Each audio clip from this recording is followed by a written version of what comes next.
हमले के बाद केंद्र सरकार का बड़ा फैसला। भारत में पाकिस्तानी दूतावास बंद कर दिए गए। पाकिस्तानियों का वीजा रद्द किया गया है। अटारी बॉर्डर बंद किया गया है।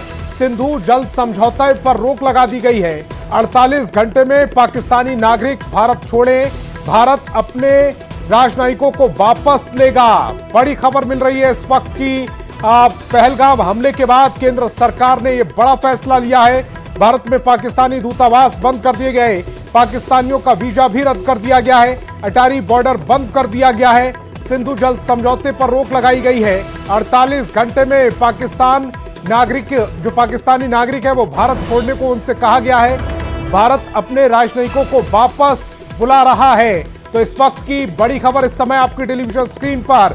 पहलगाम हमले के बाद सरकार का यह बड़ा फैसला। Of this terrorist attack, the CCS decided upon the following measures. 1. The Indus Waters Treaty of 1960 will be held in abeyance with immediate effect until Pakistan credibly and irrevocably abjures its support for cross-border terrorism. 2. The integrated checkpost Atari will be closed with immediate effect. Those who have crossed over with valid endorsements may return through that route before 1 May 2025. 3. Pakistani nationals will not be permitted to travel to India under the SAARC visa exemption scheme visas. Any SVAS visas issued in the past to Pakistani nationals are deemed cancelled. Any Pakistani national currently in India under SVES visa has 48 hours to leave India. 4. The defense, military, naval and air advisors in the Pakistani High Commission in New Delhi are declared persona non grata. They have a week to leave India. India will be withdrawing its own defense, navy and air advisors from the Indian High Commission in Islamabad. These posts in the respective high commissions are deemed annulled. Pakistan पर लिए गए भारत सरकार के फैसले पर सभी पार्टियों ने स्वागत किया है। में घटित दुर्भाग्यपूर्ण घटना को लेकर केंद्र सरकार बड़ी सख्त निर्णय किए। प्रधानमंत्री श्री नरेंद्र मोदी की अध्यक्षता में हुई बैठक में देश की सुरक्षा के लिए किए गए निर्णय के दूरगामी परिणाम निकलेंगे। अटारी बॉर्डर को बंद करना, पाकिस्तानी राजनयिकों को भारत छोड़ने, वीजा रद्द करने आदि कुछ फैसले स्वागत योग्य कार्रवाई है। ऐसी घटनाओं को हम किसी भी कीमत पर बर्दाश्त नहीं कर सकते हैं। कठोरतम कार्रवाई सुनिश्चित होनी चाहिए। इसी कड़ी में भारत की सरकार ने कुछ कड़े और अहम फैसले लिए हैं। चाहे वो पाकिस्तानियों का वीजा रद्द करना हो, सिंधु नदी समझौता रद्द करना हो, उच्चायोग को बंद करना हो, पाकिस्तानी दूत को 1 मई तक देश छोड़ने के आदेश दिए जा चुके हैं। अटारी बाघा बॉर्डर के चेकपोस्ट को बंद कर दिया गया है। आगे भी कठोरतम कार्रवाई होगी। देखिए, पहलगाम में आतंकी हमलों से निहत्थे भारतीयों की जान गई है। अब इस आतंकी हमले का बदला ये देश चाहता है। भारत सरकार जो भी निर्णय ले रहे हैं, इस निर्णय से कितना लाभ होगा ये तो समय बताएगा, लेकिन आतंकियों को ठिकाने लगाने के लिए और इस तरह की घटना को अंजाम जिन्होंने दिया है उसको कड़ी सजा दिलाने के लिए पूरा देश एकजुट है। और सूत्रों के हवाले से बड़ी खबर मिल रही है। केंद्र सरकार ने कल ऑल पार्टी मीटिंग बुलाई है। दिल्ली में कल शाम सर्वदलीय बैठक होगी। राजनाथ सिंह इसकी अध्यक्षता करेंगे। पहलगाम हमले से जुड़ी एक और बड़ी खबर सूत्रों के हवाले से बड़ी खबर मिल रही। केंद्र सरकार ने कल सर्वदलीय बैठक बुलाई है। सभी पार्टियां इसमें शामिल होंगी। दिल्ली में कल शाम सर्वदलीय बैठक होगी। राजनाथ सिंह इस बैठक की अध्यक्षता करते हुए देखे जाएंगे। तो राजनाथ सिंह को यह बड़ी जिम्मेदारी सौंपी गई है। केंद्र ने कल ऑल पार्टी मीटिंग बुलाई है। दिल्ली में कल शाम सर्वदलीय बैठक होगी और उसके बाद राजनाथ सिंह की अध्यक्षता में यह बैठक होने जा रही है। और रांची के फ्रायालाल चौक पर बीजेपी ने पहलगांव में हुए आतंकी हमले के विरोध में मशाल जुलूस निकाला है। इस दौरान बीजेपी प्रदेश अध्यक्ष बाबूलाल मरांडी, विधायक सीपी सिंह और नवीन जायसवाल के साथ सैकड़ों कार्यकर्ता शामिल रहे। बाबूलाल मरांडी ने धर्म पूछकर लोगों को गोली मारने का विरोध जताया। साथ ही पाकिस्तान में बैठे आतंक के आका को मुंहतोड़ जवाब देने की मांग की।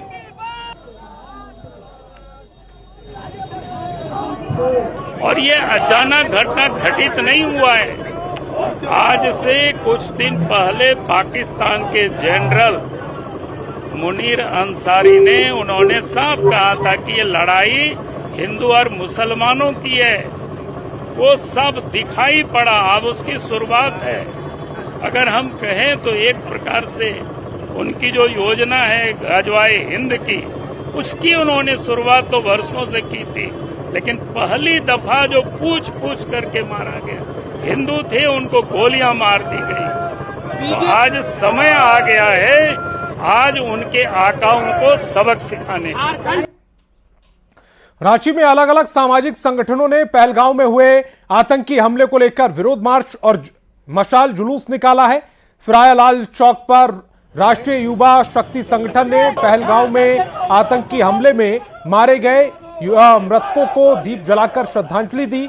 साथ ही विरोध मार्च निकालते हुए उन्होंने कहा कि भारत सरकार को कठोर से कठोर कार्रवाई करनी चाहिए।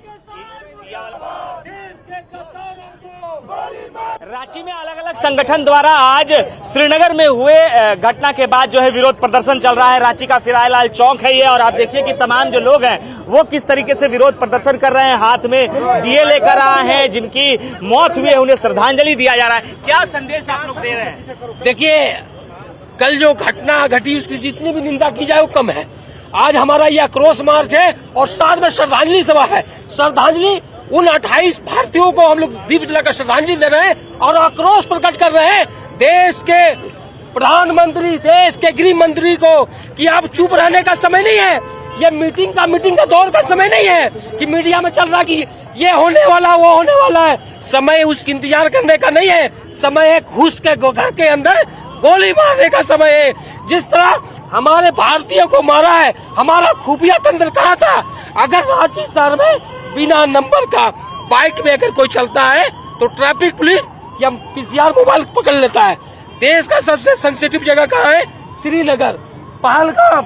वहाँ पर कोई बिना नंबर का गाड़ी से आता है और सबको भूंज के चला जाता है। हमारा खुफिया तंत्र कहाँ था? तमाम लोग हैं जो यहाँ प्रदर्शन कर रहे हैं। इसके साथ साथ भारतीय जनता पार्टी भी आज एक बड़ा प्रदर्शन कर रही थी। उस प्रदर्शन में भाजपा के जो विधायक दल के नेता और भाजपा के जो प्रदेश अध्यक्ष बाबूलाल मरांडी हैं वो शामिल थे। इसके साथ साथ उनके विधायकगण शामिल थे। बाबूलाल मरांडी ने भी स्पष्टता के साथ ये कहा है कि जिस तरीके से ये घटना घटी है, इसकी जितनी भर्त्सना की जाए उतनी ये अधिक है, लेकिन जिस तरीके से ये पूरा घटनाक्रम रहा है उसमें इन्होंने यहाँ जो झारखंड की सरकार है उसे भी टारगेट किया है, हफीजुल हसन के बयान को भी टारगेट किया है। इसके साथ साथ रॉबर्ट वाड्रा के भी बयान पर उन्होंने कहा है कि उन्हें भी जेल होना चाहिए। कैमरा पर्सन संजीव तिवारी के साथ गौरव झा, न्यूज़ 18 रांची। और जम्मू कश्मीर के कुलगांव में आतंकियों और सुरक्षा बलों के बीच मुठभेड़ चल रही है। तंगमर्ग इलाके में सुरक्षा बलों ने आतंकियों को घेरा है। अतिरिक्त सुरक्षा बल मौके पर भेजा गया है।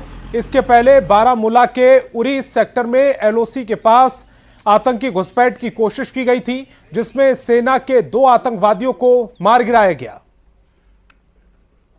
में अभी कुछ देर पहले एक एनकाउंटर शुरू हो गया है और इस जंगलाती इलाके में जो सिक्योरिटी फोर्सेस ने जो है टेररिस्ट्स का ताकुब करते हुए जो है उनके खिलाफ ऑपरेशन शुरू कर दिया है। और हम आपको बताएं कि हम ग्राउंड जीरो से अभी ये तस्वीर आप तक पहुंचाने की कोशिश कर रहे हैं। और हम आपको बताएं कि अगर हम फौज की बात करें, सीआरपीएफ की बात करें और जम्मू कश्मीर पुलिस की बात करें तो कहीं ना कहीं इस पूरे इलाके को जो है सिक्योरिटी फोर्सेस ने अपनी तहवील में लिया है और पूरे जंगलाती और इलाके को तहवील में लिया है। और इस टंगमर्ग इलाके की अगर हम बात करें, टंगमर्ग कुलगाम की बात करें तो यहाँ पे एक एनकाउंटर शुरू हो गया है, कॉन्टैक्ट एस्टैब्लिश हो गया है जैसा कि जराये से हमें पता चला है।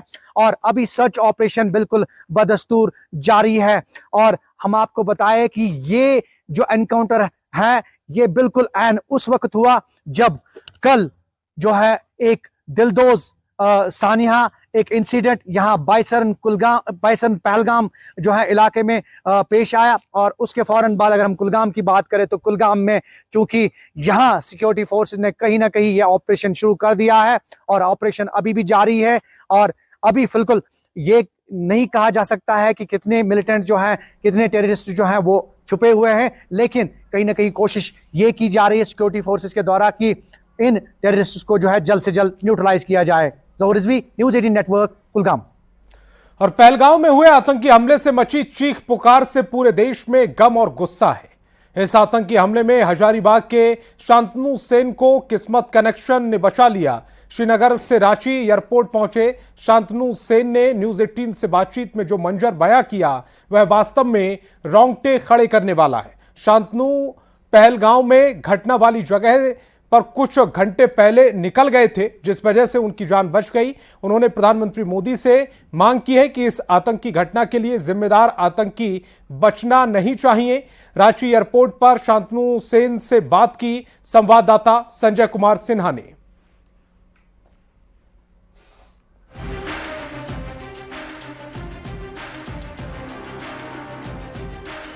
कश्मीर के पहलगाम को धरती का जन्नत कहा जाता है, लेकिन उसी जन्नत के बर्फ पर खून के छींटे गिरे हैं, और ऐसे में जो लोग उस घटना के बाद वहां से निकलकर बाहर आ रहे हैं, खुद को खुशनसीब महसूस कर रहे हैं। उसी में एक हजारीबाग के शांतनु सेन हैं जो भी रांची एयरपोर्ट पर सीधे पहुंचे। सर, कहां से आ रहे हैं पहले ये बताइए। हम अभी आ रहे हैं श्रीनगर एयरपोर्ट से।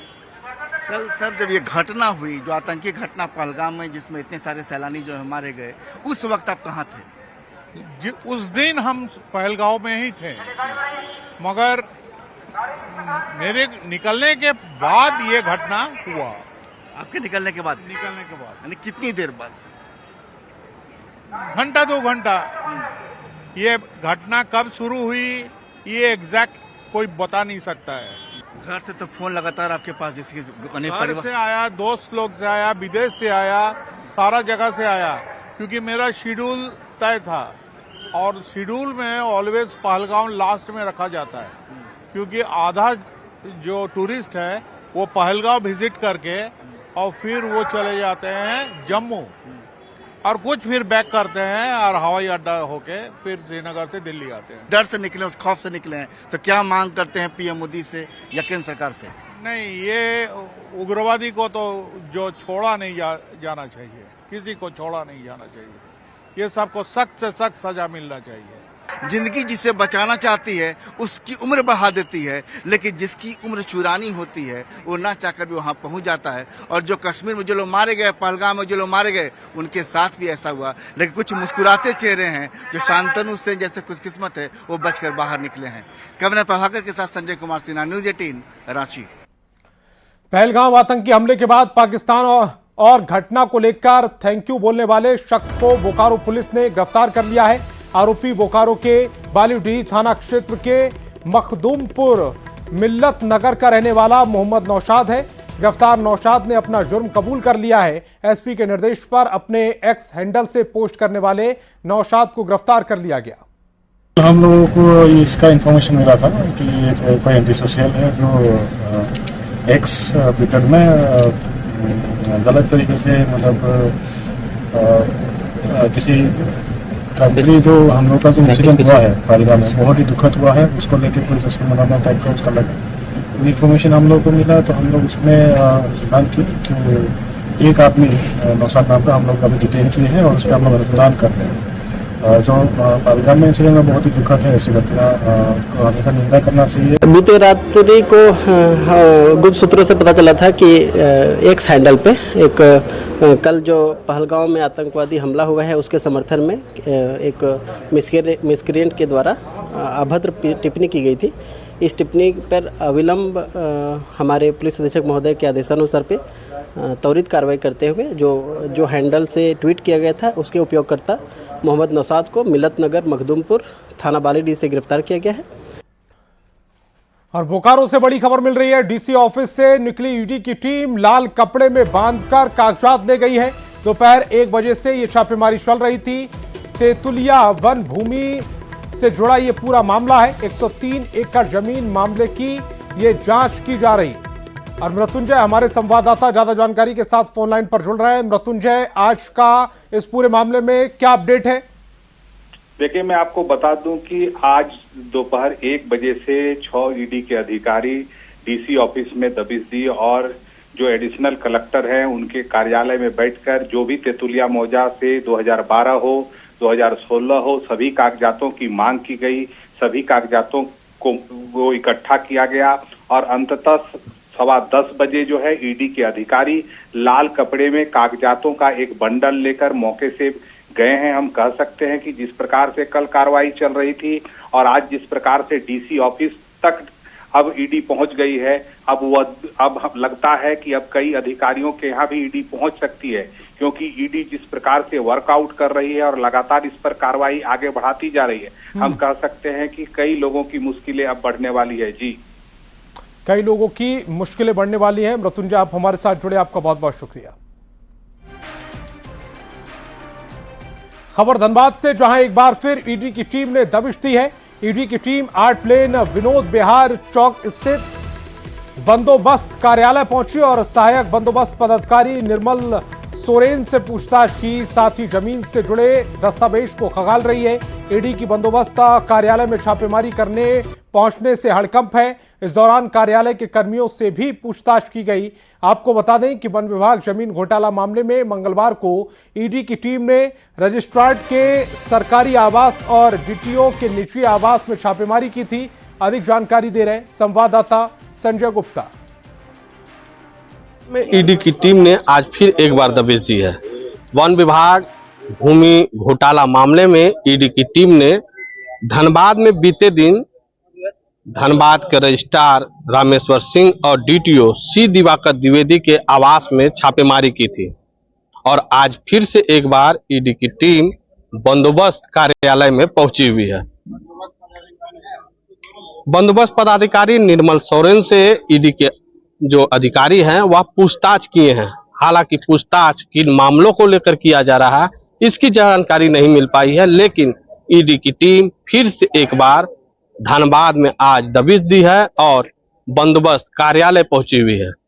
वन विभाग भूमि के घोटाला को लेकर रजिस्ट्रार और डीटीओ के यहाँ बीते दिन छापेमारी की गई थी और आज एक बार फिर से बंदोबस्त कार्यालय ईडी की टीम के जो अधिकारी है वह पहुंचे हुए हैं। बंदोबस्त जो अधिकारी है उनसे ईडी की टीम कुछ पूछताछ की है। पूछताछ किस मामले में हुई है या अब तक पता नहीं चल पाया है। संजय गुप्ता, न्यूज 18 धनबाद। और चाईबासा से बड़ी खबर मिल रही है। कोल्हान में सुरक्षा बलों को बड़ी सफलता हाथ लगी है। 1.5 किलो का आईईडी बम बरामद किया गया। गोइल केरा के मेराल गड़ा से बरामद हुआ है। जिला पुलिस जगुआर का यह पूरा ऑपरेशन, पूरे इलाके में सर्च ऑपरेशन लगातार जारी है। चाईबासा से बड़ी खबर और एक्सक्लूसिव तस्वीरें सम आपकी टेलीविजन स्क्रीन पर है। कोल्हान में सुरक्षा बलों को यह बड़ी सफलता हाथ लगी है। 1.5 किलो का जो आईईडी बम था उसे बरामद किया गया। गोइल केरा के मेराल गढ़ा से यह बरामद किया गया है। जिला पुलिस और जगुआर का पूरा ऑपरेशन, पूरे इलाके में सर्च ऑपरेशन फिलहाल जारी है। और खबर कोडरमा से, जहां बैंक में पैसे जमा करने गए व्यक्ति को अगवा कर पैसे की छिनतई की गई है। डोमचांच में बैंक ऑफ इंडिया के ब्रांच में पैसा जमा करने अंकित कुमार गया था। बैंक के भीतर राशि जमा पर्ची कर फॉर्म भरने के दौरान एक अज्ञात व्यक्ति उससे हथियार का भय दिखाकर अपने साथ बैंक से बाहर ले गया और जबरन गाड़ी में बिठा लिया। उसके बाद उसके बैग से करीब 60,000 रुपए ले गया और उसे गाड़ी से उतारकर फरार हो गया। जानकारी मिलने पर डोमचांच पुलिस मामले की छानबीन कर रही है। इसके लिए बैंक और आसपास के सीसीटीवी फुटेज भी खंगाल रही है। 92,000। तो क्या हुआ था फिर? मेरे पास मैं भर रहा था और मेरे पास गन लेके हटाया था, बोले चलो नीचे चलो साथ में। कहाँ पर ले गया? नीचे उतर के फिर बाहर आ। कितना पैसा छीना? बचा और बाकी कितना? कुछ पैसा ले गया और कुछ बचा। कुछ छोड़ दिया कि चलो ना तो फिर गोली मार देंगे। कितना कोई था उधर? बहुत सारा। हाँ? बहुत थे, 2 आदमी थे। 2 आदमी? हाँ। और दुमका में नए वक्फ कानून के खिलाफ हजारों मुस्लिम लोग सड़कों पर उतरे और धरना दिया। ख्वाजा गरीब नवाज मुस्लिम कल्याण समिति के नेतृत्व में लोगों ने प्रदर्शन किया। जुलूस में जेएमएम सांसद नलिन सोरेन और जेएमएम नेता भी शामिल हुए। इस दौरान मुस्लिम नेताओं ने पहलगांव की घटना की निंदा की और पीड़ित परिवारों के प्रति संवेदना जताई। एक सोच और एक विचारधारा के आधार पर इन लोगों ने आज जुलूस निकाला और जुलूस के आधार पर अपनी अपनी बातों का काम किया। और निश्चित रूप से इस संदर्भ में मैं सरकार को, जो झारखंड सरकार है, झारखंड सरकार से इस बात का आग्रह करेंगे कि इस बिल को इस राज्य में नहीं लगे। हम इसका विरोध निश्चित रूप से कर रहे हैं। जो हमारा कब्रिस्तान, हमारा मस्जिद, हमारा ईदगाह, हमारा करबला, हमारा मदरसा अगर छीन जाएगा तो मुसलमानों को क्या रहेगा? वो चीजें सारी धर्म से जुड़ी हुई है और धर्म के चीजों पर सरकार को कानून बनाने का कोई तरह का अधिकार नहीं है। तो इस